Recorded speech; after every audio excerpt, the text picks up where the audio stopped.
চরিত্র, ক্যারেক্টার মানুষের জন্য খুব গুরুত্বপূর্ণ। একটা মানুষকে পর্যালোচনা করতে বা তাকে জাস্টিফাই করতে এই চরিত্রটা খুব গুরুত্বপূর্ণ এবং এটার প্রভাব তার ব্যক্তি জীবনে যেমন পড়ে, পারিবারিক জীবনে পড়ে, একই সাথে সামাজিক এবং রাষ্ট্রীয় জীবন সব জায়গাতেই এই প্রভাব পড়ে। প্রতিটা ব্যক্তির আলাদা আলাদা ইন্ডিভিজুয়াল একটা আইডেন্টিটি আছে বা পরিচয় আছে, পাশাপাশি তাদের প্রত্যেকেরই আলাদা একটা চরিত্র আছে।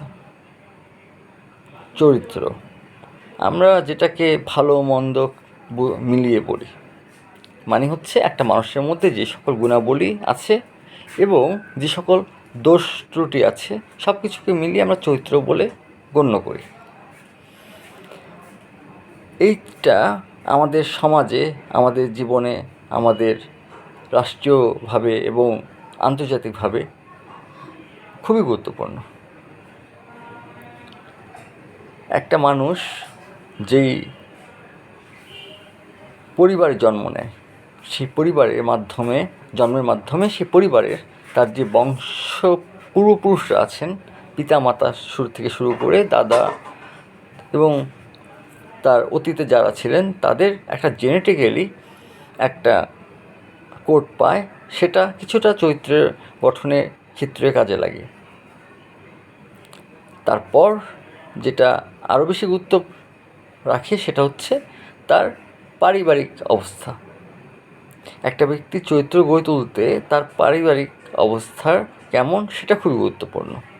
পরিবারের মধ্যে যখন সদাচরণ, সত্য বলা এবং ন্যায় বিচার ইত্যাদি ইত্যাদি দেখে একটা সন্তানের জ্ঞান হওয়ার পর থেকে বড় হতে থাকে, তার চরিত্রের মধ্যে অটোমেটিকলি সেটা ডেভেলপ করতে থাকে। তাই আমরা বলে থাকি যে পরিবারই হচ্ছে প্রতিটা মানুষের জীবনে প্রথম স্কুল বা খুব বড় শিক্ষাকেন্দ্র। তার পাশাপাশি সমাজও একটা মানুষের চরিত্র গঠনের জন্য খুব গুরুত্বপূর্ণ ভূমিকা পালন করে। কারণ প্রতিটা সমাজে কিছু জিনিস অঘোষিত হলেও আইনের মতো করে দেখা হয়। যেমন কিছু সমাজে কিছু জিনিস আছে যেগুলোকে খুব ভালোভাবে দেখা হয়, রিপ্রেজেন্ট করা হয়। ধরুন আমাদের এই বাঙালিয়ানা সমাজ অথবা কোনো একটা মুসলিম রাষ্ট্রের সমাজ ব্যবস্থায়, সেখানে একটা ব্যক্তি 5 ওয়াক্ত নামাজ পড়বেন, তার দাড়ি থাকবে, তার সুন্নত মেনটেন করবেন তিনি। এই বিষয়গুলো তার সমাজ থেকে সে পায় এবং সমাজ এগুলোকে গুণবাচক হিসেবেই গণ্য করে। কোনো মেয়ের সাথে খারাপ ব্যবহার করবে না, কারোর সাথে বাজে ব্যবহার করবে না, মুরব্বীদের সম্মান করবে, ছোটদেরকে স্নেহ করবে। এটা তার সমাজ থেকে পায়। ঠিক একইভাবে কিছু সমাজে কিছু রীতিনীতি আছে যেগুলোকে ট্যাবু হিসেবে গণ্য করা হয়। ট্যাবু বলতে যে অনৈতিক বলে গণ্য করা হয়।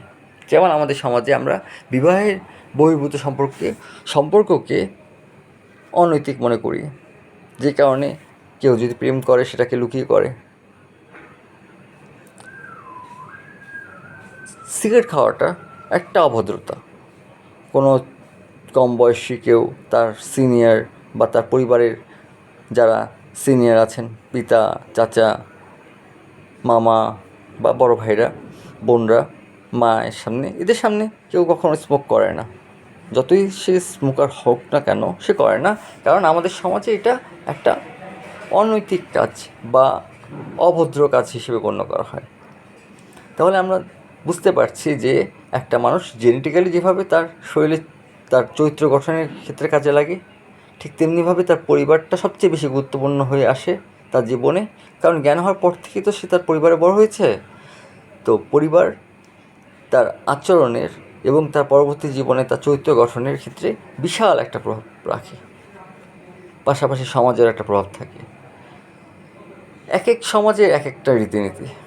যেমন আমাদের সমাজগুলোতে বিবাহ বহির্ভূত সম্পর্কটা একটা অনৈতিক সম্পর্ক, আবার পশ্চিমাদের কাছে এটা খুব স্বাভাবিক একটা বিষয়। আমাদের দেশে যেমন আমরা একটা ছেলের সাথে বন্ধুত্ব করে ঘুরে বেড়াতে পারি, রাতের পর রাত বাইরে আড্ডা দিতে পারি, তো পশ্চিমা সমাজেও কিছু কিছু জায়গা ব্যতি রেখে অনেক জায়গাতেই এটা একটা স্বাভাবিক বিষয়। তো বিভিন্ন সমাজে বিভিন্নভাবে এই ভালো খারাপের বিশ্লেষণ করা হয় এবং সেই সমাজগুলোকে মিলিয়ে একটা রাষ্ট্র গঠন হয় এবং প্রতিটা রাষ্ট্রেরই আলাদা আলাদা কালচার, সংস্কৃতি রয়েছে এবং তার সাথে যুক্ত হয় তার ধর্মীয় রীতিনীতি। সংক্ষেপে যদি বলি তাহলে পৃথিবীতে প্রভাবশালী হাতে গোনা কিছু ধর্ম, যার মধ্যে আছে মুসলিম, খ্রিস্টান, ইহুদি, বৌদ্ধিস্ট এবং হিন্দু। এই পাঁচটা হচ্ছে খুব পপুলার এবং জনসংখ্যার দিক থেকে বৃহত্তর ধর্ম। এছাড়াও শিখ, জৈন, রাবাই এরকম অনেক ধর্ম আছে যেগুলো খুবই অল্প সংখ্যক লোক পালন করে। ধর্মটা মানুষের চরিত্র গঠনের ক্ষেত্রে ঠিক ততটুকুই গুরুত্বপূর্ণ ভূমিকা পালন করে যতটুকু তার পরিবার পালন করে, যদি সে ধার্মিক হয়ে থাকে এবং ধর্মের চর্চা করে থাকে। আপনি দেখবেন যে হিন্দুদের মধ্যে যে কালচারটা আছে সেই কালচারটা সবসময় ট্রেডিশনালি তার পালন করে আসে। তার সব কিছুকে ভগবান মনে করে। দেখবেন কোনো একজন হিন্দু ব্যক্তি যখন তার বিজনেস, দোকান বা অফিস করলে তখন সেটাকে এক ধরনের মাথায় হাত ওটাতে রেখে মাথায় হাত রাখবে, তারপর একটু সম্মান করবে, নমস্কার করবে, তারপর শুরু করবে পূজা পাঠ দিয়ে। এটা হচ্ছে হিন্দুদের কালচার, যেটা ইসলামে শিরক বা কুফরি বলে গণ্য করা হয়। এবং খ্রিস্টানদেরও এরকম কালচার আছে। তারাও তাদের যে কালচারটা, ধর্মীয় যে রীতিনীতি, সেটাও তাদের চরিত্রের মধ্যে অটোমেটিকলি অ্যাডপ্ট হয়ে যায়। ইহুদি তাদের মধ্যেও ঠিক একইভাবে কাজ করে। যেমন দেখুন তাদের চারিত্রিক গঠন, ইহুদিদের প্রত্যেকের চিন্তাভাবনা প্রায় কাছাকাছি মিল থাকবে এবং তারা ইউনাইটেড হওয়ার চেষ্টা করে, যার ফলে আজকে ইসরায়েল রাষ্ট্রের প্রতিষ্ঠা। এবং তাদের যে চরিত্রিক বৈশিষ্ট্য আল্লাহ সুবহানাহু ওয়া তাআলা কোরআনে বর্ণনা করেছেন 1400 বছর আগে, সেটা বর্ণনা ছিল অতীতের ঠিক বনী ইসরায়েলের উত্থান থেকে শুরু করে 1400 বছর আগ পর্যন্ত আল্লাহ সুবহানাহু ওয়া তাআলা যেভাবে তাদের চরিত্রের বর্ণনা করেছেন সেভাবে তো ছিলই অতীতে, এখনও সেই চরিত্রগুলোই তাদের মধ্যে বিদ্যমান। তাহলে মানুষের চরিত্র গঠনে আরেকটা যেটা গুরুত্বপূর্ণ উপাদান সেটা হচ্ছে ধর্ম। যেমন মুসলিমদের জন্য খুব গুরুত্বপূর্ণ কিছু বিষয় আছে যেগুলোকে আল্লাহ সুবহানাহু ওয়া তাআলা হারাম করে দিয়েছেন, মানে নিষিদ্ধ করে দিয়েছেন। সে যদি ধার্মিক হয় কোনো ব্যক্তি বা ধর্মচর্চা করে থাকে তাহলে তার চরিত্রের মধ্যে সেই বিষয়গুলো থাকবে না। যেমন হচ্ছে ব্যভিচার, সুদ গ্রহণ বা সুদের সাথে জড়িত থাকা, মদ খাওয়া, লোক ঠকানো ব্যবসায় বা হারামভাবে রুজি রোজগার করা, এইসব তার চরিত্রের মধ্যে থাকবে না যদি সে ধার্মিক হয় অথবা ধর্মচর্চা করে থাকে। তাহলে আমরা আমাদের চরিত্র গঠন হওয়ার ক্ষেত্রে যা যা পাচ্ছি সেটা হচ্ছে জেনেটিক্যালি পূর্বপুরুষ থেকে, আর পারিবারিক শিক্ষা থেকে, সামাজিক শিক্ষা থেকে এবং আমাদের ধর্মীয় এবং আদর্শের জায়গা থেকে। অনেকে আছেন যারা নাস্তিক, ধর্মে বিশ্বাস করেন না। তারা কী করেন? তারা হয়তো কমিউনিজম, সমাজবাদী আদর্শে বিশ্বাসী হন এবং তার যেই ধর্মীয় জায়গাটা, সেই জায়গাটার গ্যাপটা সেই আদর্শ দিয়ে ফুলফিল করে। প্রতিটা মানুষেরই মধ্যে একটা আদর্শ থাকে, অবচেতন মনে হোক বা সচেতন মনে হোক। যখন সেই আদর্শটা সমাজের কাছে গ্রহণযোগ্য হয় এবং যুগের সাথে গ্রহণযোগ্য হয়, তখন সে মানুষটা সমাজের চোখে ভালো মানুষ বলে গণ্য হয়। যখন তার আদর্শ বা চরিত্র সমাজের জন্য ক্ষতিকর হয়, সমাজের যেই অঘোষিত আইন আছে সেগুলোর মধ্যে নিষিদ্ধ ব্যাপারগুলো তার মধ্যে থাকে এবং তার দ্বারা সমাজ, আশেপাশে মানুষজন ক্ষতিগ্রস্ত হয় এবং তার আদর্শ বলে কিছু থাকে না, তখনই সমাজ তাকে খারাপ মানুষ বলে গণ্য করে।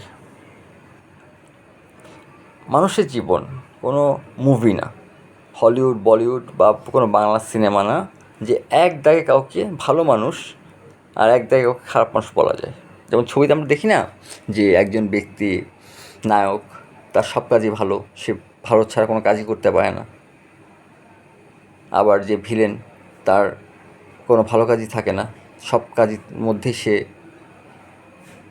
দুর্নীতি, তারপরে অপরাধ, সব কিছু মিলিয়ে খারাপ, একেবারে খারাপ একটা আদর্শ, খারাপ একটা চরিত্রের মানুষ হচ্ছে ছবির ভিলেন।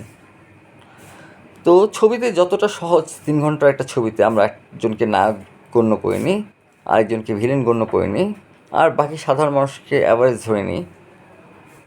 বাস্তব জীবনে আপনি আপনার চলার পথে আপনার আশেপাশে যারা আছেন, আপনার পরিবারবর্গ, আপনার স্ত্রী সন্তান, বাবা মা, ভাই বোন, আত্মীয় স্বজন, প্রতিবেশী, সমাজের লোকজন, রাষ্ট্রের লোকজন, তাদেরকে যখন আপনি তাদের সাথে কমিউনিকেট করবেন, যোগাযোগ করবেন, তাদের সাথে আপনার একটা সম্পর্ক গড়ে উঠবে এবং সে সম্পর্ক হয়তো কখনো আর্থিকভাবে হবে, কখনো সামাজিকভাবে হবে, কখনো আত্মীয়তার সম্পর্ক থাকবে। তার দ্বারা আপনার কোনো উপকার হবে না ক্ষতি হবে, সেটা আপনি তার চরিত্র দ্বারাই বিবেচনা করবেন। আর সাধারণত আমরা সমাজের সবাই যাকে ভালো বলে তাকে ভালো বলে মনে করি, এবং সমাজের ম্যাক্সিমাম মানুষ যাকে খারাপ বলে আমরা তাকে খারাপ বলে মনে করি। বাস্তব জীবনে কিন্তু এটা খুব কঠিন। সহজেই আমরা সিনেমার মতো করে এক দাগে কাউকে হিরো বলতে পারি না, আবার এক মোটা দাগে কাউকে ভিলেনও বলতে পারি না। একটা গুরুত্বপূর্ণ কারণ হচ্ছে এই যে মানুষ জন্ম থেকে হওয়ার পর থেকে, জ্ঞান হওয়ার পর থেকে মৃত্যু অবধি যে সময়টুকু পায়, সেই সময়টুকুতে কখনো না কখনো সেই মানুষটা তার ব্যক্তি জীবনে এমন কাজ করেছে, এক বা একাধিক বা অনেক, যে কাজগুলো অনেক পজিটিভলি এসেছে, সমাজের কাছে গ্রহণযোগ্য হয়েছে, সমাজের কল্যাণ হয়েছে, এবং ধর্মীয় দিক থেকে দেখলে তিনি ঈশ্বরের বা আল্লাহ সুবহানাহু ওয়া তাআলার সন্তুষ্টি অর্জন করতে পেরেছেন এবং সবার কাছে ওই কাজগুলোর জন্য সে প্রশংসিত হয়েছেন। তার জীবনেও কিছু কাজ থাকে যে কাজগুলো হয়তো সে গোপন করে যাচ্ছে বা কাউকে জানাতে চাচ্ছে না, বা কেউ জানলেও পরিমাণ অল্প, তাই তাকে সেভাবে খারাপ মানুষ বলে গণ্য করা হয় না। কিন্তু সবচেয়ে ভালো মানুষটা সমাজের, যদি সে নবী রাসূল না হয়ে থাকেন, তাহলে সমাজের যিনি সবচেয়ে ভালো মানুষ, তারও জীবনে এমন কিছু কাজ থাকে, এক বা একাধিক, যে কাজগুলো সমাজের কাছে অনৈতিক, সমাজের জন্য ক্ষতিকর, পরিবারের জন্য ক্ষতিকর, এবং তার বাস্তব জীবনে তার ব্যক্তি লাইফের জন্য ক্ষতিকর। সেই একটা বা একাধিক যে খারাপ কাজগুলো দিয়ে যদি আপনি তাকে বিচার করতে চান, জাজ করতে চান, তাহলে আপনি দেখবেন সে একজন খারাপ মানুষ। কিন্তু তার পাশেই যখন তার অধিক হারে তার গুণাবলীগুলো রাখবেন, তখন আপনি কনফিউজড হয়ে যাবেন। তারপর হয়তো একটা সময় এটা বিচার করে যে তার মধ্যে হয়তো কিছু দোষ আছে, কিন্তু গুণের পরিমাণটা বেশি, তাকে আমরা ভদ্রলোক বা ভালো লোক বলে গণ্য করতে পারি। উদাহরণস্বরূপ ধরুন একটা ছেলে যে সমাজে বাস করে, সমাজে সবার সাথে তার ভালো সম্পর্ক, সে সবার ভালো চায়, সবার সাথে ভালো ব্যবহার করে, বড়দেরকে সম্মান করে, ছোটোদেরকে আদর করে, এবং কেউ বিপদে পড়লে সবার আগে এগিয়ে যায়।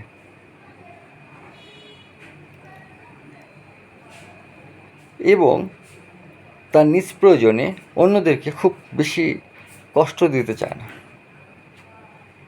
এই মানুষটার এতগুলো গুণাবলী থাকার পরেও তার মধ্যে যদি কোনো খারাপ দোষ থাকে, উদাহরণস্বরূপ স্মোকার যদিও দোষের কিছু না তেমনি, অথবা কোনো অ্যাডিকশন, অথবা কোনো রকমের জীবনে কোনো ভুলভ্রান্তি, যেটার কারণে কোনো অপরাধে জড়িয়ে যাওয়া, সেই কাজটার কারণে সমাজে অ্যাভারেজলি তাকে ভালো মানুষ বলে গণ্য করলেও তার খারাপ হওয়ার চান্সেসটা অনেক বেড়ে যায়।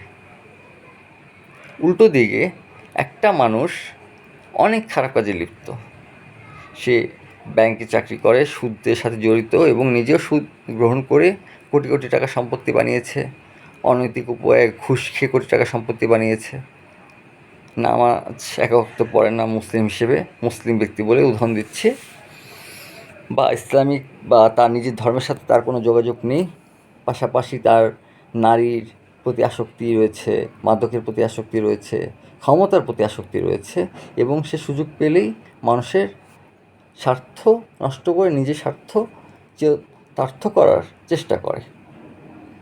এরকম খারাপ ব্যক্তি যদি সমাজে হঠাৎ করে দু একটা ভালো কাজ করে ফেলে, উদাহরণস্বরূপ যে এরকম একটা খারাপ ব্যক্তি হঠাৎ করে বন্যা হলো, সে তার কিছু সম্পদের কিছু 1% অথবা 0.5% মানুষকে দান করলো দেখিয়ে, তখন মানুষের কাছে মনে হয় লোকটা কতই না জানি ভালো। সমস্যাটা হচ্ছে আমাদের চিন্তাভাবনায়। আমরা কিছু বেসিক ব্যাপার ভুলে যাই। আমরা আশা করি যে আমাদের পরিবার, আমাদের সমাজ, আমাদের রাষ্ট্র আমাদের সাথে সম্মান দিয়ে ভালো ব্যবহার করবে এবং আমরা তাদের কাছ থেকে উপকার লাভ করব। কিন্তু এটা ভুলে যাই যে এটা যখন আমি আশা করি, তখন আমারও দায়িত্ব হয়ে যায় যে আমার পরিবারকে, আমার সমাজকে, আমার রাষ্ট্রকে ঠিক একইভাবে ভালো ব্যবহার দেওয়া, বড়দেরকে সম্মান দেওয়া, ছোটোদেরকে স্নেহ করা এবং তাদের বিপদ আপদে এগিয়ে আসা। এটা যে আমার দায়িত্ব, সেটা আমি ভুলে যাই। এটা হচ্ছে আমাদের মধ্যে একটা সমস্যা। আরেকটা গুরুত্বপূর্ণ সমস্যা হচ্ছে এই যে কোনো ব্যক্তি আমার উপকার করে, আমি একাধিকবার বিপদে পড়লাম, সে একাধিকবার আমার উপকার করলো, 1বার করলো, 2বার করলো, 3বার, 5বার, 7বার, 10বার, এভাবে করতে থাকলো, 10-12বার উপকার করলো। আমি একের পর এক বিপদে পড়ি, সে উপকার করে। এই যে 12বার সে আমার উপকার করলো, সে আমার কাছে একজন ভালো ব্যক্তি বলে গণ্য হবে। কিন্তু 13তম বার আমি যদি বিপদে পড়ি এবং সেই ব্যক্তিটা যদি আমার উপকার করতে না পারে, কোনো ক্ষতি করার প্রয়োজন নেই, যদি উপকার করতে নাও পারে, সেই ব্যক্তিটা কেন জানি আমার কাছে খারাপ হয়ে যায়, কেন জানি তখন তাকে স্বার্থপর মনে হয়। আমরা ভুলে যাই যে অতীতে 12বার সে আমার উপকার করেছে বিনা স্বার্থে, অথবা কোনো গুরুত্বপূর্ণ কারণ ছাড়াই, জাস্ট আমাকে সেফ রাখার জন্য সে 12বার আমার উপকার করেছে। একবার হয়তো উপকারটা করতে পারেনি, কিন্তু আমাদের দৃষ্টিতে তখন সে ব্যক্তিটা খারাপ হয়ে যায়। আর আমরা মানুষের গুণাবলী যতটা না খুব প্রচার করি, তার চেয়ে খুব বেশি আগ্রহ নিয়ে প্রচার করি তাদের দোষ ত্রুটিগুলো। এই বিষয়গুলো থেকে আমাদের বেরিয়ে আসা উচিত। বাংলাদেশের ম্যাক্সিমাম জনসংখ্যা মুসলিম, তাই আমি উদাহরণ দিচ্ছি যে কোনো ব্যক্তি যদি তার জীবনে ইসলামকে পরিপূর্ণভাবে গ্রহণ করে এবং সেটা অ্যাপ্লাই করে বুঝে শুনে, অন্ধভাবে না, অ্যাপ্লাই করে ব্যক্তি জীবনে, তাহলে তার প্রভাব পড়বে তার পরিবারে, এবং একটা সময় সে তার ইসলাম দ্বারা তার পরিবারটাকেও পরিচালিত করতে পারে। এই রকম একাধিক পরিবার যখন ইসলাম দ্বারা পরিচালিত হবে, তখন সমাজের মধ্যে অটোমেটিকলি একটা ইসলামিক ইমোশন জেগে উঠবে। তখন যেটা হবে সেটা হচ্ছে আমরা একটা ইসলামিক সমাজ পাব। আর যখন সমাজ ইসলামিক হয়ে যায়, তখন রাষ্ট্র ধীরে ধীরে তার আদর্শ ইসলামকেই গ্রহণ করে। আমি ইসলাম দিয়ে উদাহরণ দিচ্ছি কারণ আমি মুসলিম এবং বাংলাদেশের ম্যাক্সিমাম পপুলারিটি হচ্ছে মুসলিম, তাই ইসলামটা দিয়ে আমি উদাহরণ দিচ্ছি। ইসলাম এমন এক ধর্ম যে ধর্মের মধ্যে মানুষের জন্ম থেকে শুরু করে মৃত্যু পর্যন্ত এবং ব্যক্তিজীবন থেকে শুরু করে রাষ্ট্রজীবন পর্যন্ত সকল ধরনের সমস্যার সমাধান দেওয়া আছে, এবং তার চরিত্র কেমন হবে সেই চরিত্র সম্পর্কে আল্লাহ সুবহানাহু ওয়া তাআলা খুব বিস্তারিত বর্ণনা করেছেন। আমাদের যে সত্তা, আমরা মানুষ যে সত্তা, সেই সত্তার মধ্যে আসলে কী আছে? মানুষ হিসেবে আমাদের একটা আইডেন্টিটি আছে, মানে আমাদের একটা শরীর আছে, যে শরীর দেখা যায়, স্পর্শ করা যায়, মানে পদার্থের মধ্যে পড়ে। এবং আছে একটা রুহ, যেটা সায়েন্টিফিক্যালি কোনো ব্যাখ্যা নেই, মানে আমরা মৃত্যুবরণ করলে যেটা আমাদের কাছ থেকে নিয়ে যাওয়া হয়, আত্মা বা রুহ যেটাই বলেন না কেন। তাছাড়া আরেকটা যে গুরুত্বপূর্ণ বিষয় আছে, যেটাকে বস্তু বলা যায় না, তবে পরিমাপ করা যায়, সেটা হচ্ছে চরিত্র। এই মানুষ চরিত্রকে গড়ে তোলা খুব গুরুত্বপূর্ণ, যতটুকু পজিটিভলি সম্ভব। আমি প্রথমে বলেছি যে এক দাগে কেউ সম্পূর্ণ ভালো হতে পারে না। কাউকে আপনি বলতে পারবেন না যে তিনি মহানায়ক, তিনি মহান মানুষ, কারণ নবী রাসূলগণ ব্যতীত সাধারণ যারা আমরা কখনোই মহান মানুষ হতে পারি না। এটা বেসিক নেচারের সাথে সাংঘর্ষিক। আমরা যেটা পারি সেটা হচ্ছে সর্বোচ্চ চেষ্টা করতে পারি যে আমাদের চরিত্রটাকে পজিটিভলি বা ভালো চরিত্র হিসেবে গঠন করার। ঠিক অন্যদিকে আদার হ্যান্ড আমাদের ওইটাও মনে রাখতে হবে যে আমাদের চরিত্রের মধ্যে যেন কোনো দোষ ত্রুটি প্রবেশ করতে না পারে। ইসলামিক আদর্শের দিক থেকে চিন্তা করলে, যে ইসলাম যেগুলোকে হারাম করেছে, যেগুলো থেকে দূরে থাকতে বলেছে, সেগুলো থেকে দূরে থাকা এবং সেগুলোকে মনে প্রাণে ঘৃণা করা। এভাবে যদি আমরা আমাদের ব্যক্তি জীবনকে সাজাতে পারি, আমাদের পরিবারকে সাজাতে পারি, তাহলে আমাদের ফিউচার জেনারেশনের মধ্যে যে চরিত্রের যে অধঃপতন ঘটেছে এত বছর যাবৎ আমাদের বাঙালি সমাজে, তার একটা ক্ষতিপূরণ আদায় হতে পারে। এবং ফিউচার আমরা এমন একটা জেনারেশন পেতে পারি যাদের কাছে ভালো হওয়াটাই স্বাভাবিক, খারাপ হওয়াটাই অস্বাভাবিক হবে। যদিও বর্তমান সমাজে খারাপ হওয়াটাই স্বাভাবিক, ভদ্র, শালীন এবং ধার্মিক, চরিত্রবান হওয়াটাই অস্বাভাবিক বর্তমান সমাজে। তো আমাদের দায়িত্ব হচ্ছে নিজেদের চরিত্রকে সুন্দর করে গঠন করা এবং আমাদের চরিত্রের প্রতিটা দিককে পুঙ্খানুপুঙ্খানুভাবে পর্যালোচনা করা এবং ক্ষতিকারক দিকগুলোকে বাদ দেওয়া এবং মানুষের জন্য যেটা কল্যাণকর সেটাকে গ্রহণ করা।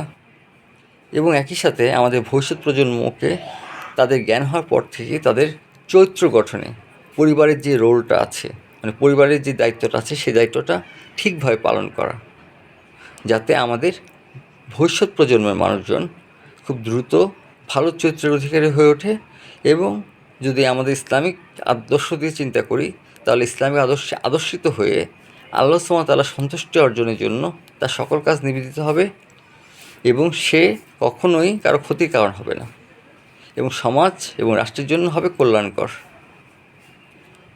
এমন একটা জেনারেশন যখন আমাদের তৈরি হবে, তখনই আমরা জাতি হিসেবে নিজেদেরকে উচ্চতর জাতি হিসেবে প্রমাণ করতে পারব ইনশাল্লাহ। আল্লাহ আমাদের সহায় হোক এবং হিদায়াত দান করুক। আমিন।